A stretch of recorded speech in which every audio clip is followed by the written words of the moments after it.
അപ്പോൾ ഇന്നുണ്ടല്ലോ, ഞാൻ രാവിലെ തന്നെ എനിക്ക് ഭയങ്കര സങ്കടമുള്ളൊരു സംഭവം ഉണ്ടായിട്ടോ.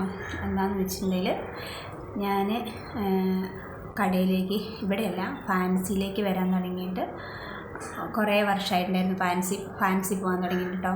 അപ്പോൾ നമ്മൾ താമസിക്കുന്നിടത്തുനിന്ന് ഇങ്ങോട്ട് വരാനൊരു 10-20 മിനിറ്റ് യാത്രയുണ്ടായിരുന്നു. ഞാൻ ആദ്യം താമസിക്കുന്നിടത്തുനിന്ന് തിരുവമ്പാടിക്ക് വരാനും. അപ്പോൾ നമ്മൾ സ്ഥിരം വരുന്നൊരു ബസ്സുണ്ട്.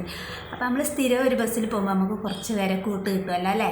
അങ്ങനെ 2-3 ചേച്ചിമാർ നമുക്ക് ആ ബസ്സിൽ കൂട്ടുണ്ടായിരുന്നു. അതിൽ ഒരു ചേച്ചിയുണ്ട്, ബിന്ദു എന്ന് പറഞ്ഞിട്ട്. പുള്ളിക്കാരിക്ക് ഒരു മോളാണുള്ളത്. അതിൻ്റെ ഹസ്ബൻഡ് ഗൾഫിലായിരുന്നു. പിന്നെ അവിടുന്ന് പുള്ളിക്കാരൻ പിന്നെ ഇവരെ നോക്കാതെ വേറെ കല്യാണം കഴിച്ച് പോകുക എങ്ങനെയാണെന്ന് തോന്നുന്നു. ഇവരെ കാര്യങ്ങളൊന്നും അന്വേഷിക്കുക ഇവരടുത്തേക്ക് വരുമൊന്നുമില്ലായിരുന്നു. പുള്ളിക്കാരി തന്നെ ഞാൻ ആ കൊച്ചിനെ പഠിപ്പിച്ചതും വളർത്തിയതൊക്കെ കേട്ടോ. ഭയങ്കര കഷ്ടപ്പെട്ടിട്ടാണ് ആ ചേച്ചി ആ മോളും കൂടെ വളർന്നു വന്നത്. അപ്പോൾ ആ ചേച്ചിക്ക് ഇവിടെ ഒരു ഹോസ്പിറ്റലുണ്ട്. ആ ഹോസ്പിറ്റലിൽ ക്ലീനിങ് ജോലിയായിരുന്നു. നമ്മളങ്ങനെ നല്ല കൂട്ടുമായിരുന്നു, പുള്ളിക്കാരിയായിട്ടും ആ മോളായിട്ടും പിന്നെ ഒക്കെ. അങ്ങനെ പിന്നെ ഇവരെ കുറേ കാലമായിട്ട് ഞാൻ കണ്ടിട്ടുണ്ടായിരുന്നില്ല കേട്ടോ. ചേച്ചി അവിടുന്ന് അവർക്ക് കോടഞ്ചേരിയിൽ നിന്ന് വരണമായിരുന്നു ഇങ്ങോട്ട്. കോടഞ്ചേരിയിൽ നിന്നും പോകണം. അപ്പോൾ കുറച്ച് തോനെ ദൂരമുണ്ട്. അപ്പോൾ ഡെയിലി ഇവിടെ വന്നു പോക്ക് വണ്ടിക്കൂലി ഭയങ്കരമാണ്. അപ്പോൾ അവർക്ക് സാലറിയും വണ്ടിക്കൂലിയും ഇതൊക്കെ കൂടെ നോക്കുമ്പോൾ അവർക്ക് ഒക്കുന്നില്ലായിരുന്നു. പിന്നെ അവർ തിരുവമ്പാടിക്ക് തന്നെ ഇവിടെ എവിടെയോ വാടകയ്ക്ക് വീടെടുത്ത് അവരിങ്ങോട്ട് പോകുന്നുണ്ടായിരുന്നു. അതിനുശേഷം അങ്ങനെ കാണലില്ലായിരുന്നേ. കുറേ കാലം കൂടിയിട്ട് ഒരു പ്രാവശ്യം കണ്ടപ്പോൾ എന്നോട് പറഞ്ഞു, എനിക്കിവിടെ വീടായി, അപ്പോൾ നമ്മുടെ ഇവിടെ പള്ളീൻ്റെ വക അങ്ങനെയാണെന്ന് തോന്നുന്നു, അവർക്ക് സ്ഥലവും വീടൊക്കെ വെച്ച് കൊടുത്തിട്ടുണ്ടായിരുന്നു. അങ്ങനെ പറഞ്ഞിരുന്നു. പിന്നെ അവരെക്കുറിച്ച് ഒരു വിവരമില്ലായിരുന്നു കേട്ടോ. അപ്പോൾ മിനിയാന്ന് ഞങ്ങളുടെ കൂടെ തന്നെ ഉണ്ടായിരുന്നൊരു കൂട്ടുകാരിയുണ്ട്. അപ്പോൾ ഇപ്പം ഞാൻ താമസിക്കുന്നിടത്താണ് അവൾ താമസിക്കുന്ന വാടകയ്ക്ക്. അപ്പോൾ അവൾ പറഞ്ഞു, എന്നെ കണ്ടപ്പോൾ പറഞ്ഞു, നീ അറിഞ്ഞോ നമ്മുടെ ബിന്ദു ചേച്ചിക്ക് സുഖമില്ല, ഹോസ്പിറ്റലിലാണെന്ന് പറഞ്ഞു. അന്വേഷിച്ചപ്പോൾ പുള്ളിക്കാരിക്ക് ക്യാൻസർ ആട്ടോ. സ്റ്റേജൊക്കെ കഴിഞ്ഞു പോയി. അപ്പോൾ ഇതൊന്നും ഞാൻ അറിഞ്ഞിട്ടുണ്ടായിരുന്നില്ല കേട്ടോ. ഇപ്പോൾ ഒന്നും ചെയ്യാൻ പറ്റാത്തത് കൊണ്ട് നമുക്ക് ഇവിടുത്തെ ഹോസ്പിറ്റലിൽ പാലിയേറ്റീവിൻ്റെ ഫ്രീ ആയ ചികിത്സ കിട്ടും. അപ്പോൾ പുള്ളിക്കാരിനിപ്പോൾ അവിടെ അഡ്മിറ്റ് ചെയ്തേക്കുക. അപ്പോൾ പുള്ളിക്കാരി ആദ്യം ജോലി ചെയ്ത ആ ഹോസ്പിറ്റലിൽ തന്നെ. അപ്പോൾ ഇന്ന് രാവിലെ ഞാൻ പോയി കണ്ടിട്ട് എനിക്കറിയില്ല, ഞാൻ കരയില്ല എന്ന്, അങ്ങനെ കരയാൻ മാത്രം ഉണ്ടാവുന്നൊന്നും ഞാൻ അത്ര സീരിയസ് ആണെന്ന് പറഞ്ഞാൽ ഇങ്ങനെ ഞാൻ പ്രതീക്ഷിച്ചിട്ടുണ്ടായിരുന്നില്ല.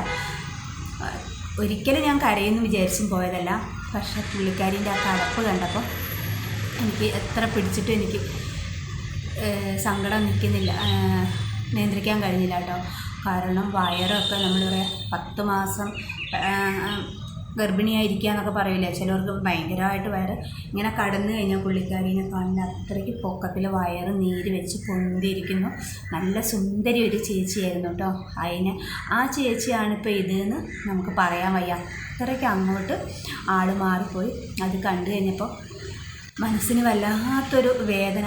പിന്നെ എന്താ പറയുക, ഇപ്പോൾ ക്യാൻസർ എന്ന് പറഞ്ഞു കഴിഞ്ഞാൽ എവിടെ നോക്കിയാലും ഒന്ന് തുമ്മിയാൽ ഹോസ്പിറ്റലിൽ ഒരു തുമ്മൽ പിടിച്ചാലും ഒരു പനി പിടിച്ചാൽ നമ്മൾ ഹോസ്പിറ്റലിൽ പോയി 2 ദിവസം കഴിയുമ്പോഴേക്കും എന്തെങ്കിലും ടെസ്റ്റൊക്കെ ചെയ്ത് റിസൾട്ട് വരുമ്പോൾ അത് ക്യാൻസർ. അങ്ങനെയാണല്ലോ ഇപ്പോൾ നമുക്കിവിടെ മൊത്തത്തിലില്ലേ. അപ്പോൾ ഞാൻ പറയാം, എല്ലാവരും ഒന്ന് നല്ലോണം ശ്രദ്ധിക്കുക. എന്തെങ്കിലുമൊക്കെ വയ്യായിക ഉണ്ടെങ്കിൽ വേഗം പോയി കാണിക്കുക. കാരണം തുടക്കത്തിലേ അറിയുകയാണെങ്കിൽ നമുക്ക് ചികിത്സിച്ച് വേഗം മാറ്റിയെടുക്കുക. കുറച്ച് കഴിഞ്ഞിട്ടാണ് അറിയുന്നത് വെച്ചാൽ നമുക്കൊന്നും ചെയ്യാൻ കഴിയില്ല. പിന്നെ ഭയങ്കര വേദനയാണെന്നാണ് പറഞ്ഞവർ. ഈ ചേച്ചി എന്നല്ല, കുറച്ച് പേരെ എനിക്ക് പരിചയമുണ്ട്. അവരൊക്കെ പറയുന്നത് അവർക്ക് സഹിക്കാൻ വയ്യാത്ത വേദനയാണ്. എനിക്ക് എൻ്റെ കുടുംബത്തിൽ തന്നെ അനുഭവമുണ്ട്. എൻ്റെ അച്ഛനാണേലും എൻ്റെ ചേച്ചിയുടെ മോനാണേലും ഒക്കെ ഈ അസുഖം വന്നാൽ മരിച്ചത്. അപ്പോൾ അവരൊക്കെ പറയുന്നത് അവർക്ക് സഹിക്കാൻ പറ്റാത്ത വേദനയാണെന്ന്. അപ്പോൾ ഇങ്ങനെയൊക്കെ ഉള്ളവർക്ക് വേണ്ടി നമുക്ക് പ്രാർത്ഥിക്കാം അല്ലേ. ആർക്കും ഇനി അങ്ങനെ വരാതിരിക്കാനും വന്നവർക്ക് ആ വേദന കുറച്ചൊന്ന് കുറയാനും ഒക്കെ വേണ്ടി നമുക്ക് പ്രാർത്ഥിക്കാം. അല്ലാതെ എന്താ ചെയ്യുക അല്ലേ. അപ്പോൾ ഞാനത് കണ്ടപ്പോൾ ഞാൻ നിങ്ങളോടൊന്ന് പറയാമെന്ന് വിചാരിച്ചു. എല്ലാവരും നല്ലോണം ശ്രദ്ധിക്കുക കേട്ടോ.